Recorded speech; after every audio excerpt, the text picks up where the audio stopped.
Là, vous entendez, c'est les étourneaux qui sont pas contents. Là, c'est un cri vraiment de défense du territoire pour dire il y a danger. Parce qu'on est juste à côté du nid.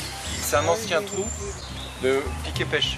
Ah oui. Donc une espèce de pic un peu plus petit que le pic vert, qui est noir et blanc.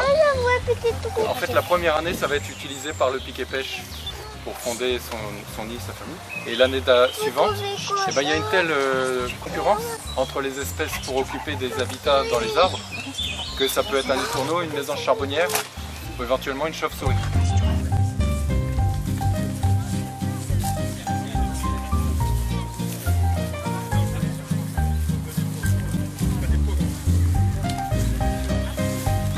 Alors, je vous donne un bout, faites passer, je vous donne un bout de farine.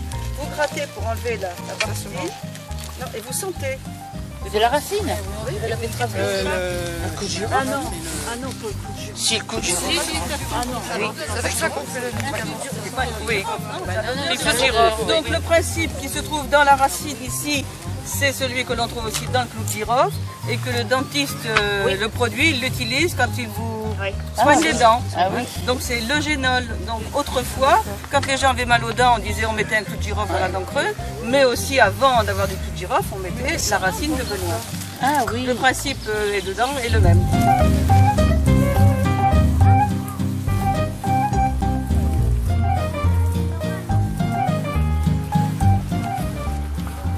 Marc, C'est la marthe. vous arrivez à voir ces marques là? Oui. Alors marthe fouine, c'est deux espèces jumelles. Mais la fouine, le blanc descend jusque là. La marthe, c'est un animal forestier. Et justement, l'intérêt du bocage, c'est que dans la Manche, on a pas mal de martres, alors qu'il y a très peu de forêts. C'est un des départements les moins forestiers de France. Et c'est un des départements où il y a le plus de martres. Mais parce qu'il y a énormément de bocage. Donc on peut avoir des espèces forestières qui vont s'adapter à la présence, grâce à la haie, qui vont s'adapter en fait à ce que l'homme a créé.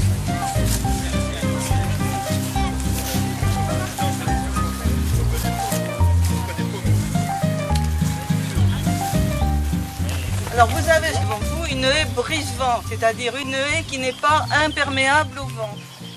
Une haie imperméable au vent, comme celles qui sont en tuya ou avec des palmes, ça fait le même effet qu'un mur. Quand le vent arrive sur cette haie, ça passe par-dessus, derrière ça tourbillonne et ça arrache tout. Au contraire, ici, vous avez de l'air qui va passer au-dessus et une autre partie qui va être filtrée par la haie. Et ça protège vos plantes qui sont derrière. Si vous avez du maïs sous la feuille du maïs, il y a des petits trous qu'on appelle des stomates. Par ces petits trous rentre le dioxyde de carbone. Dans la plante, c'est comme dans une usine, elle va se mettre à fabriquer avec ce dioxyde de carbone de la matière carbonée qui va alimenter la plante, les graines, etc. Et elle va rejeter, elle va faire de l'eau, elle va rejeter des déchets, tant mieux pour nous, l'oxygène. Quand il y a beaucoup de vent, elle risque de perdre beaucoup d'eau. Hop, ferme les volets.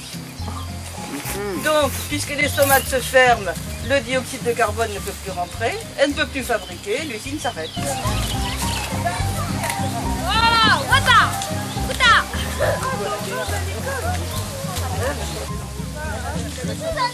de la ville. Ça, c'est des pelotes de chouettes. Et vous faites une analyse d'une centaine de pelotes.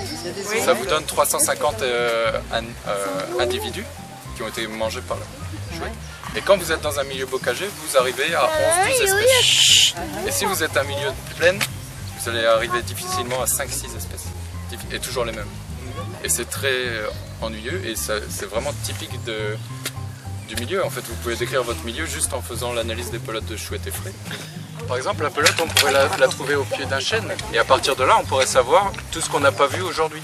On pourrait avoir ces données qui sont... Sinon, on ne les a pas. Hein. Sinon, on est passé à côté sans les voir, ces animaux.